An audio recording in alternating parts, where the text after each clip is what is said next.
Bismillahirrahmanirrahim. Assalamualaikum warahmatullahi wabarakatuh. Innal hamdalillah nahmaduhu wa nasta'inuhu wa nastaghfiruh wa na'udzu billahi min shururi anfusina wa min sayyiati a'malina may yahdihillahu fala mudilla lahu wa man yudlil fala hadiya lahu. Asyhadu an la ilaha illallah wahdahu la syarika lahu wa asyhadu anna Muhammadan 'abduhu wa rasuluh. Allahumma salli wa sallim ala sayyidina Muhammad wa ala alihi wa ashabihi wa tabi'in wa man tabi'ahum bi ihsanin ila yaumiddin. A'udzu billahi minasyaitonir rajim. Ya ayyuhalladzina amanu taqullaha haqqa tuqatih wa la tamutunna illa wa antum muslimun. Amma ba'd. Yang berusaha Tuan Haji Ahmad Nazri Muhammad Yusof selaku penerbit rancangan tafsir Al-Quran dan seterusnya sidang pendengar yang dirahmati Allah Subhanahu wa taala, bersama saya Profesor Dr. Muhammad Najib bin Abdul Kadir, Pusat Kajian Al-Quran dan As-Sunnah, Fakulti Pengajian Islam Universiti Kebangsaan Malaysia. Tuan-tuan, puan-puan para pendengar yang dimuliakan, pada hari ini kita akan menyambung kembali rancangan tafsir Al-Quran bagi siri ke-50. InsyaAllah pada kali ini kita akan membincangkan mengenai pentafsiran ayat ke-67 surah Yunus. A'udzu billahi minasyaitonir rajim. Bismillahirrahmanirrahim. Huwallazi ja'ala lakumul laila litaskunu fihi wan nahara mubsira. Inna fi dzalika laayatin liqaumin yasma'un.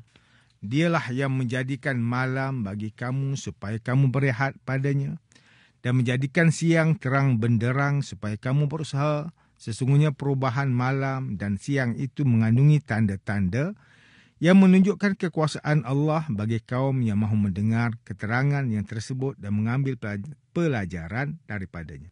Sidang pendengar yang dirahmati Allah, Profesor Dr. Muhammad Quraish Shihab melalui kitabnya Tafsir Al-Misbah menyatakan pada ayat ke-67 mengandungi ihtibak, sebagaimana diistilahkan oleh pakar sastra, iaitu mendatangkan dua ungkapan, kemudian pada masing-masing dua ungkapan tadi terdapat lafaz yang dibuang supaya ringkas. Kemudian lafaz yang disebutkan itu menjadi petunjuk bagi lafaz yang dibuang atau dengan ungkapan lain. Kemudian pada suatu ungkapan terdapat lafaz yang dibuang atau pada ungkapan yang lainnya terdapat lafaz yang disebutkan yang menjadi petunjuk bagi lafaz yang dibuang pada ungkapan pertama. Sebagai contoh, dalam ayat ini terdapat dua ungkapan dan tidak disebutkan pada lafaz pertama, iaitu gelap, kerana telah disebutkan lafaz terang benderang. Begitu juga contoh kedua, tidak disebutkan lafaz supaya kamu mencari kurniaan Allah, kerana telah disebutkan lafaz supaya kamu beristirahat. Ayat ini ditutup untuk dijadikan peringatan bagi orang yang mendengar, kerana tanda-tanda kekuasaan Allah yang disebutkan di sini telah jelas dan hanya memerlukan pendengaran untuk memahaminya. Ayat ini juga untuk menafikan adanya sekutu-sekutu yang dipercayai musyrikin. Itu adalah tidak dapat melihat dan tidak pula mendengar, apatah lagi berfikir untuk mendapat pengajaran. Seterusnya, beliau juga menukilkan pandangan Al-Biqai yang menyatakan pemilihan kalimah mubsyira, iaitu pelaku yang melihat, mengisyaratkan betapa jelasnya cahaya yang terpancar di siang hari sehingga seakan-akan cahaya itu sendiri yang melihat, padahal yang melihat ketika itu adalah manusia.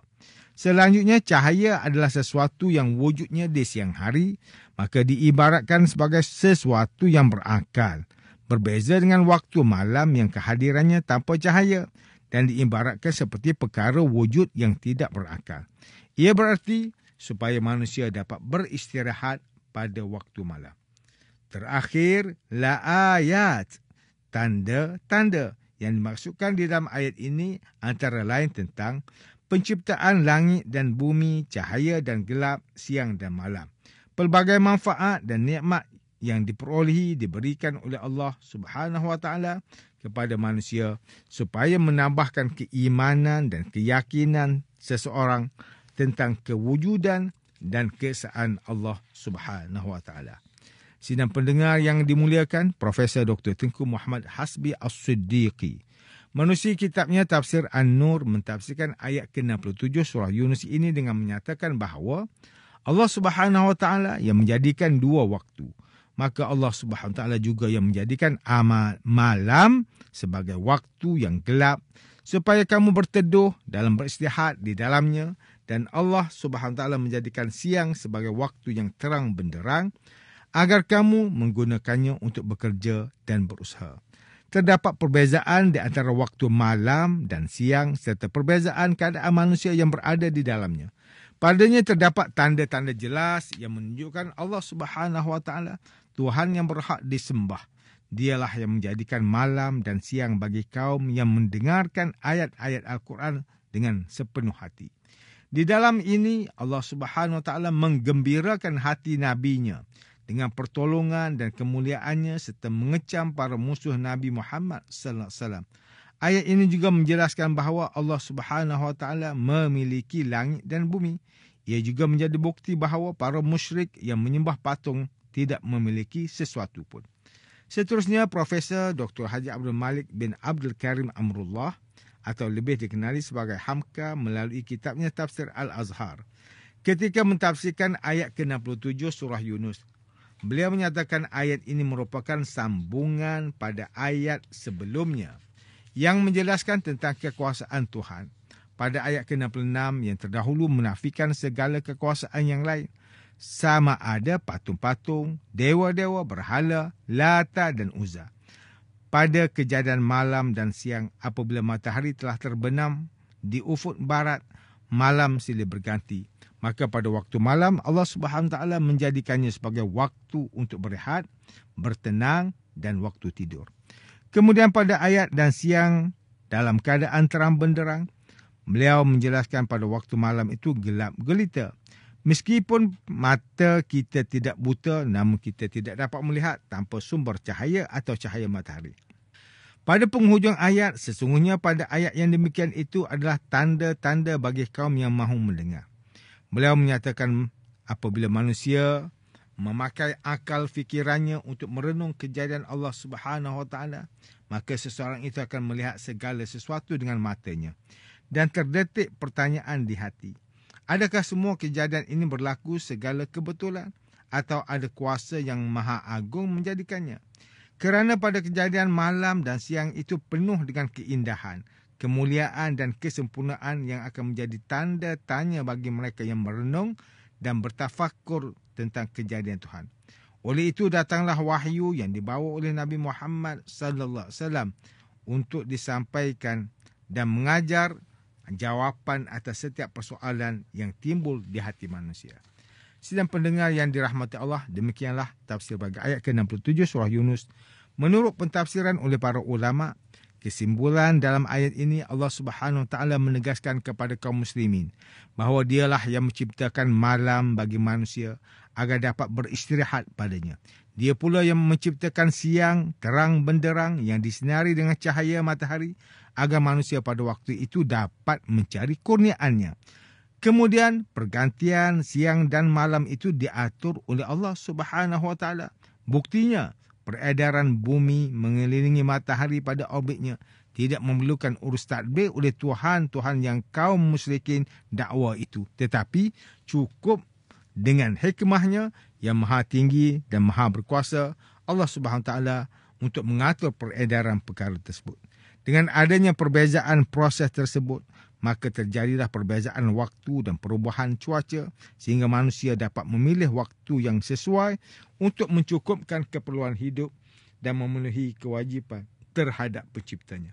Di akhir ayat ini Allah Subhanahu Wa Taala menjelaskan bahawa orang yang benar-benar memperhatikan ayat-ayat yang dibacakan oleh Rasulullah sallallahu alaihi wasallam dan bertafakur tentang hukum hakam kejadian penciptaan Allah di alam semesta, sudah pasti akan menambahkan keyakinan dan mengakui keesaan serta kekuasaan mutlak hanya milik Allah Subhanahu Wa Taala.